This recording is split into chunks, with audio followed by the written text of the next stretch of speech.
let's talk a little bit more about identity, right? Let's get into identity because it is a bit of a debate in terms of, I don't know, like some people don't want their identity revealed at all. So in your view, how important is identity on the blockchain? I think identity is of critical importance in order for Web3 economy to flourish across multiple segments and for blockchain to become a real subject of utility instead of just people trading crypto as a currency. But let's talk about identity and our understanding of identity. Why do people want to have identity? Why are our identities important? I think end of the day, people want to be able to share what they want to share, and people want to own the information they have about themselves. So self-sovereign and ownership are key concepts to identity. And that's exactly what we're doing here at Masa. We're trying to make identity something that you can share with people that you specifically want to share, but at the same time, remaining ownership and sovereignty over your own information. So that's a question I had, and you referenced it yourself because you were like the ones who want to, right? Because don't most people prefer to be pseudonymous in Web3? Yeah, and we absolutely respect that. For example, I wouldn't tell you what my pseudonymous name is in Web3, but I do not go by Calanthia Mei in the Web3 economy either. And we absolutely respect people's choice when they want to travel in the on-chain world. In fact, most of our community members have a sole name, which is a pseudonymous human readable name that refers to their soulbound identity. We 100% respect their decision to do that. However, when it comes to specific pieces of information, you get to share with people and projects per their request.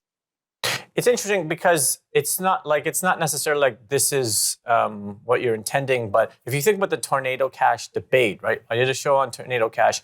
Privacy is such a huge thing in Web3. Like you really do have a large swath of people in Web3 who are like, you can't make me reveal my identity. Like it really can be quite divisive. Not always, but it can be. Like, what do you think the value is in revealing your identity? Yeah, I think what people are against is really having all of their personal information, including their ID and verified ID information in a centralized repository instead of owned by themselves. Self-sovereignty is a key concept in the blockchain world. And I think for a lot of Web3 native demographics, it's a concept that's very key to them.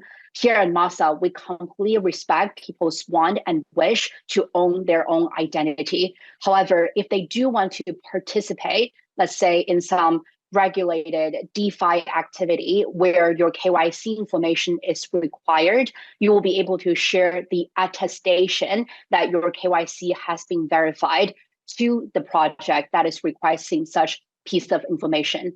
Again, you're not handing over the complete ownership of your identity. You're just sharing the attestation that, hey, I am a KYC'd and verified individual in order to participate in this regulated activity.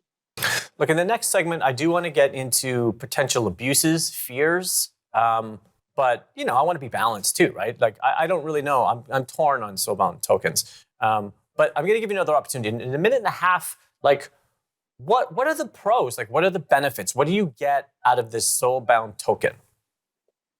Yeah, there are so many utilities to soulbound token, and we are one of the projects that's continuing to explore such utility. One utility that we're currently advocating for is really putting together your comprehensive financial identity on chain. There are billions of people who are credit invisible across the globe.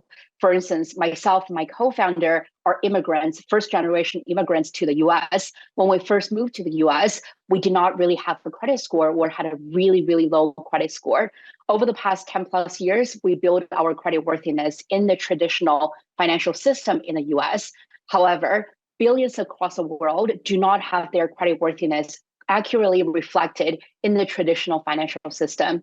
Now, that's where putting your financial identity on chain can help, because we're gathering the full picture of not only your credit worthiness in the Web2 world, but also your alternative data in real life and your on-chain activity across Web3. putting together a more holistic picture, helping you get access from DeFi instead of having to go through the traditional credit score and credit application process. Brilliant. You are an excellent spokesperson for Soulbound Tokens. We got Calanthia Mei here on the Daily Drop.